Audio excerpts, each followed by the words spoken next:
Hello, everybody, and welcome. We are with Geoff Brown. He's the CEO and a founder at Ignite Placement. Geoff, how are you doing? Very well. How are you? I'm doing great. Thank you. Good, good. I would like to give a little bit of introduction about him.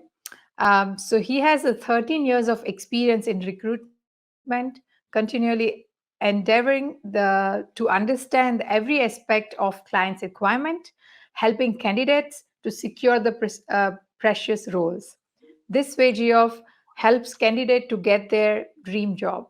What else do you need? So, without further ado, let's start with the presentation. So, Geoff, the stage is yours. Thanks, Urvashi, and a huge thanks to all the organisers of this event. It's been phenomenal. They've been incredible with the speakers. I know that, so thank you very much. It's going to be a slightly unusual presentation, this one, but hopefully it will be very useful. I'd like you to imagine, first of all, what it would be like in an incubator. Okay, we're all adults. What would it be like to stay in an incubator, like a baby has to do, but as an adult for 1 hour, for 5 hours, for 1 day? How would it feel in that incubator? I think it would be fairly claustrophobic and not very pleasant. How would it feel for 1 week? I think it would be torture. How would it feel for 5 weeks? A complete nightmare. And I think emotionally, that is the worst of all, the emotions that you go through. Being in an incubator throughout that time would be chronic. What's it like for babies to be in an incubator for that time? And sometimes they have to be. At the beginning, the very beginning of their lives, when they're born, sometimes they're put straight into an incubator. And I can assure you that for babies, it is 10 times worse, because babies are the most sensitive creatures of all human beings. Babies are the most sensitive. They absorb everything. They absorb so much that for adults, it's quite exhausting to be with a baby, actually, as I'm sure you parents know. So for a baby to be in an incubator for 5 weeks, and you can imagine they're screaming for attention. They don't know what's going on. They're confused. What's happened? Where's my mother, whose tummy I've been in for all this time? There's a cycle of they get enraged because nobody's responding to their screams. Sometimes they get hungry, but there's no food unless it's being fed through intravenously from time to time, in which case there's a really bizarre feeling there. They then despair when nobody's responding to them. They despair, and then they try again. And they have this cycle of feelings during this period of 5 weeks, which is absolutely horrendous. Now, what has all that got to do with recruitment? Well, I'll come on to that because I think it's directly relevant, because we all have feelings and emotions, and I think we're dealing with people in recruitment. I was a baby in an incubator for the first 5 weeks of my life, and I can tell you that a lot of the rest of my life was dealing with these feelings of anger, of sadness, deep sadness, of not wanting to feel these feelings because they were too painful, of getting angry with others without knowing why, getting paranoid, being suspicious of others, as I might have been suspicious as a baby with these immense feelings as a baby. I might have got suspicious as to who put me here in the first place. And then a few years ago, I decided enough was enough, and I couldn't stand this cycle of feelings that I was going through. So what I decided to do, and I was very lucky that this thought came to my mind, I decided every single evening before going to bed to write any feelings that popped up, whether they were feelings to do with events that happened during the day, whether they were feelings to do with events that happened in my past, or whether they were aspirations to the future, anything that came up, I wrote down. And this gave me a tremendous insight into why I was feeling some of the things I was feeling, and a general insight into the workings of myself. But it also, in turn, gave me some insight into other people, because that's what happens when you're writing and you're getting to know about your feelings. We're all the same. We all have the same feelings, but just with different experiences and different scenarios. And as a recruiter, I was awful as a recruiter in the beginning, I have to say. The only thing that I really cared about was finding decent candidates, filling the position, and getting my commission for that. That was really what was on my mind. And I think that there are some recruiters out there who have that kind of thought process, where they are simply interested in themselves. And this is fine. This is perfectly normal. When I started writing, it did give me inspiration, because I did start to think about, well, this job that I'm doing, getting jobs for others, and I'm just going about it in a kind of rigmarole sort of way, speaking to the hiring manager. They produce the job spec. I look at the job spec, right, let's go to a platform like LinkedIn. Let's post the job on the platform. CVs come through. I look at the CVs, get in touch with them, organize, pick out a couple of CVs that I think, and the personalities that I've spoken to that I think, yeah, they fit the bill. Talk to the hiring manager. Here are a couple of guys. I think they'll be great. And then they're off my hands. And then I get a report or whatever from the hiring manager saying whether they've recruited either of these two people or whether they haven't. If they've recruited them, brilliant. Absolutely brilliant. I've got some money in my pocket. The candidate is really happy. The hiring manager is really happy as well. They've recruited somebody who they think is suitable. But what we're actually doing here is, first of all, forgetting about the candidate that didn't get the job. And whilst I'm talking, I don't know if you had any context of the hiring manager's job, whether you had any context of the candidates that I'm talking about. I don't think you had any context whatsoever. And the reality is very, very important. What we're doing as recruiters is we're helping people to secure jobs, whether it's jobs for people who have been accustomed to being out of work all the time and they've decided, right, I want a job, through to people who kind of dip in and out of jobs all the time, through to people who've always got a job and then they've lost their job and now they need to get another job, through to the very most senior people, the CEOs, who lose their jobs and now they're out of work. They've got families to feed, and they're now looking for work, and they have to go through the process of being interviewed. And trust me, this is a stressful process for any candidate, whether you're a CEO or whether you're like me, like most of us. When you go through that job process, preparing for interviews and so on, it's incredibly stressful. We all manage it in different ways, but I do think that we are all stressed by it. And the value of giving a job to somebody in this day and age is more precious than at any other stage in history, I think, in modern history. Getting a job these days, having a job these days, we can't be too grateful for that. And what I have found is, especially with candidates, and some of us have really frenetic roles as recruiters. We're dealing with 20, 30, 40 positions to fill at any point in time. So we feel we just don't have time to, for example, speak to the candidates who didn't get the job. So I always have I always have a process where I talk actually to every single person who submits a CV. I talk to them because I want to get to know who they are.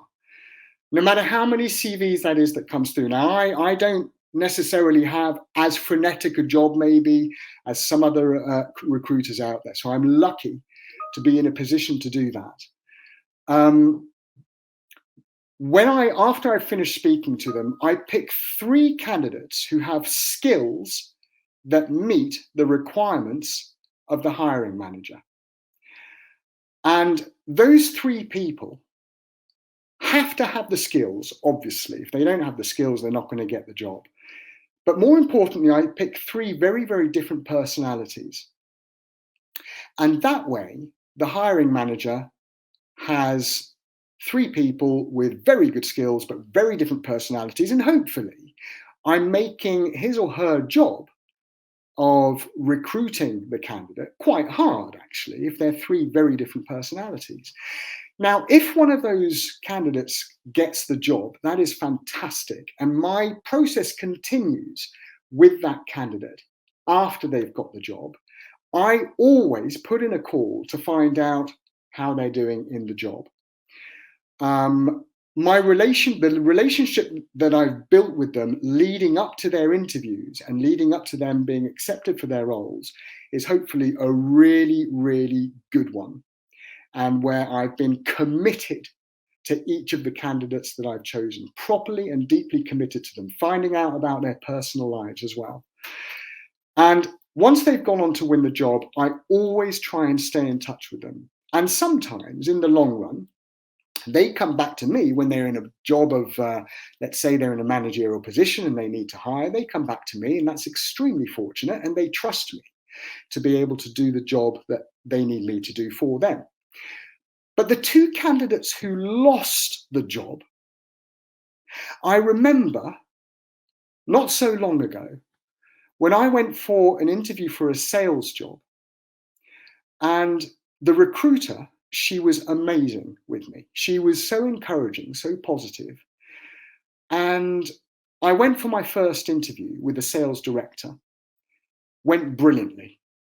I was invited back for the second and final interview, had to give a presentation, and there were 8 people who I had to do this interview with, from the CEO all the way down to what would have been my sales colleagues.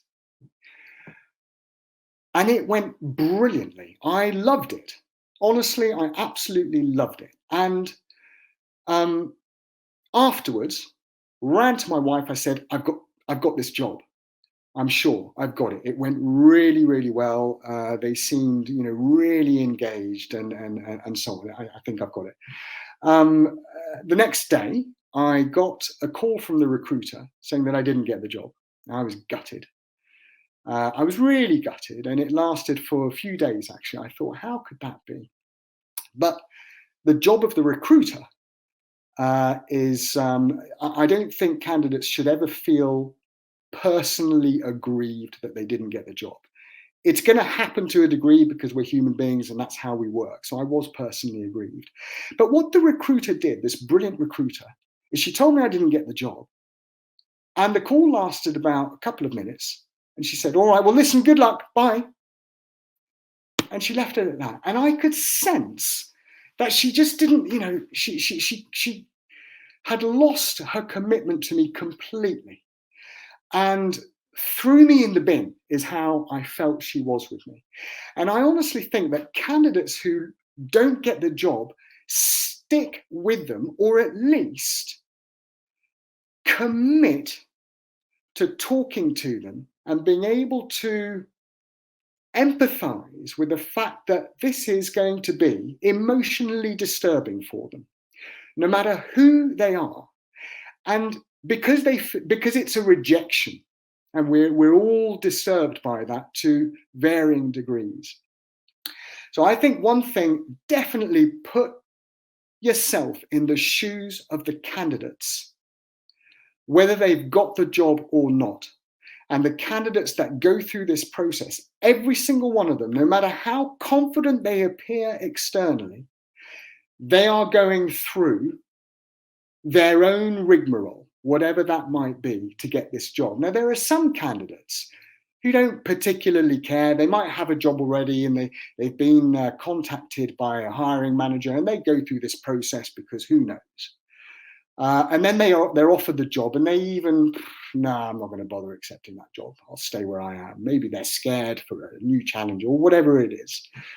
And perhaps they're exceptions to the rule. But here's the thing, even those guys, when they're rejected, they feel it.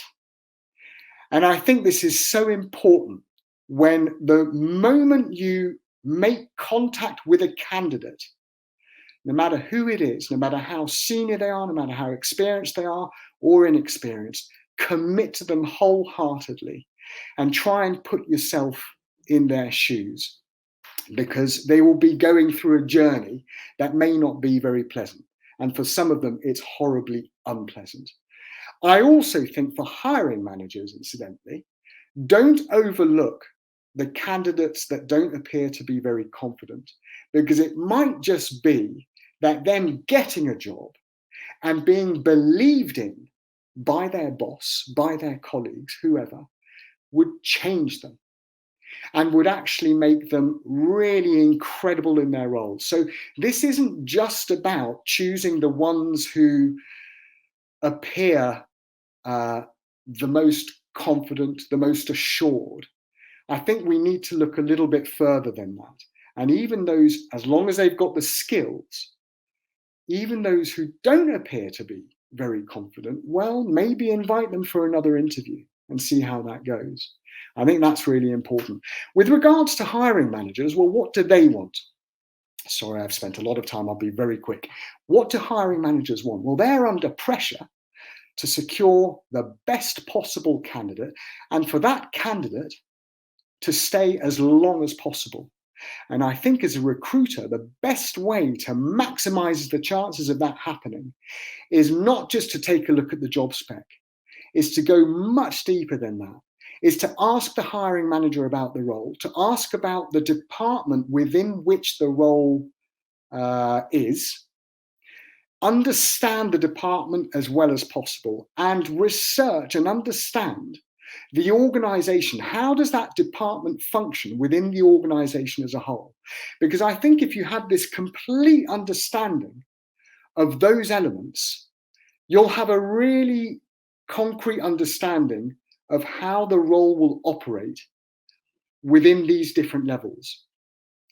And then when you're speaking to the candidates, especially for me, the 3 candidates that I choose, I'm going to be explaining a really clear idea, not just of the job role, but of the context of the job role, the context of the organization as a whole, the context of the department that the job role is in. And I think if you do that, then you're helping the hiring manager to the absolute maximum. I'm sorry, I'm rapidly running out of time. Are there any questions? Because I've already taken up 18 minutes, and I'm sorry that I've babbled on.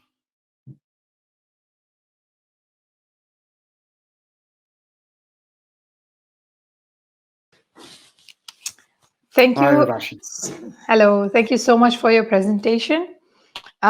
We now move on to the question and answers. So the first question here is, what is the most difficult part while screening the candidates? I think that the most difficult and the most important part of screening candidates is getting to know who they are. And I think that you need to talk to them. It's so important to talk to them and ask them about their personal lives if they don't mind. If they mind, then you steer clear of the subject. But you have to get to know them. Otherwise, how are you, it's stating the obvious, but otherwise, how are you going to present the best possible candidates for the role if you don't get to know them as much as possible? That's the most important part. And I think that's the most challenging part as well, is getting to know them. Thank you. The next question, I think I put it on a stage, is how to answer why do you want to join this organization? Because this is the most frequent question asked when you're looking for a job, that why do you want to join this company? So this is the question. Yeah, it's look, that is the question for candidates. And, you know, this presentation of mine was in the shoes of clients and candidates. Well, answering that question, the candidates, and this is what I encourage them to do before any interview, is do as much research as possible on the organization. Make the effort to do that, even if you don't feel like it, do it. Read as much as possible. Read about the role. Read. If you read, it'll go in. And then when you're asked that question, why do you want to join us? You'll have the answer. You'll also, by the way, one of the most important things is to ask them questions about the organization. So you're perfectly within your rights to say, look, I have done some research on the organization, but I don't know anywhere near enough. What are your plans for the future? You know, what's your strategy for the future? What has been the biggest challenges in the last 12 months, and how have you overcome them? Are you going to are those challenges continuing as we speak? You know, if I'm accepted for this role, what can my expectations be in terms of working for your company? What are the benefits? You know, so I think it's important to have questions ready about what this organization is. You know, who are they? That's really important. But do your research and do as much reading as you possibly can. Well, this is a wonderful answer to get. This is definitely going to help a lot of people who are like looking for a job. And this is the question, as you said, that is usually asked it's to the all of toughest us. one. Yeah, the top one question. Okay, with this, we will end this session. We have more couple of question and answer, but we are running out of time, so we have to end the session here. But I would like to say a big thank you for taking your time off and giving us this wonderful presentation. Thank you so much. Urvashi. Thank you very much. Thank you, and everyone. Thank you so much, and see you soon again. Enjoy the rest of the event.